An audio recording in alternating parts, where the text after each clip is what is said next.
오늘 있었던 정치권 뒷이야기 들어보는 정치 톡톡 시간입니다. 정치부 원주희 기자 나왔습니다. 어서 오십시오. 한덕수 총리 후보자가 4년 4개월 동안 로펌에서 무려 18억 원이 넘는 보수를 받았다. 이것 때문에 논란이 많이 되고 있더라고요. 그렇습니다. 한덕수 후보자는 지난 2017년부터 로펌 김앤장에서 외국 회사들에게 한국의 기업 환경 등을 설명하고 투자를 설득하는 일을 맡았다고 하는데요. 말씀하신 대로 보수 총액이 18억 원이 넘습니다. 국민 눈높이에는 상당한 고액으로 느껴질 수 있기 때문에 민주당은 청문회에서 이 문제를 집중 제기하겠다는 입장입니다. 법률가도 아닌 전직 고위 관료가 김앤장에서 어떤 역할을 맡았는지 국민이 궁금해합니다. 법과 원칙, 공정과 상식, 도덕과 양심의 기준에 맞는지 들여다보지 않을 수 없습니다. 이에 대해서 한 후보자도 기자들과 만나서 입장을 밝혔는데요. 관련 자료를 준비해서 청문 과정에서 하나도 다 남김없이 설명하겠다 이렇게 밝혔습니다. 그 청문위원들과 그 여러 언론들에서 다 검증을 하시고 질문하시고 토론하시고 할 텐데 그런 과정에서 저는 하나도 숨김없이 다 말씀을 드릴 겁니다. 네, 김앤장 재직기간과 정확한 연봉 액수 등 관련 자료를 국회에 제출을 하고 청문회에서 종합적으로 평가를 받겠다라는 입장입니다. 뭐 대충 나눠보면은 1년에 4억 원 정도 받은 셈이잖아요. 네. 한 후보자의 경력에 비추어 봤을 때 이 정도면 어떻습니까? 뭐 많이 받은 겁니까? 네, 좀 법조계 이야기를 좀 들어봤는데요. 이 로펌의 고문 계약이라는 게 정해진 시세가 있는 게 아니라 그때 좀 개별 케이스에 맞춰서 다르게 계약을 한다고 합니다. 네. 법조계 일부에서는 한 후보자 정도의 경력이면 뭐 그렇게 많은 금액이 아니다라는 말도 있는데 과거 사례에 비춰보면 국민들이 어떻게 받아들일지는 좀 의문입니다.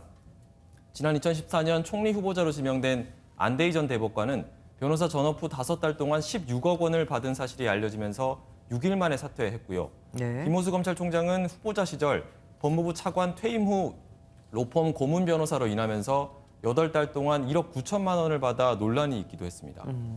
그리고 김종인 전 국민의힘 선대위원장은 한덕수 후보자의 청문회 통과를 아주 그냥 괜찮을 거라고 얘기하던데. 예, 맞습니까? 김 전 위원장은 한 후보자에 대해서 이론적인 바탕이나 그동안의 행정 경험이 총리를 하는데 별로 손색이 없다 이렇게 평가했고요. 네. 무난히 청문회를 통과할 것으로 내다봤습니다. 그동안에 아무 직책이 없는 동안에 로펌에 가서 자기 전문 지식을 갖다가 발휘하면서 일정한 보수를 받았다는 그 자체가 큰 결점이라고 볼 수는 없잖아요. 네, 김 전 위원장은 또 윤 당선인에 대한 지금의 지지율이 낮은 것은 박빙으로 끝난 대선의 영향이 계속되는 것이라면서 앞으로 반전의 계기가 있으리라고 본다라고 전망했습니다.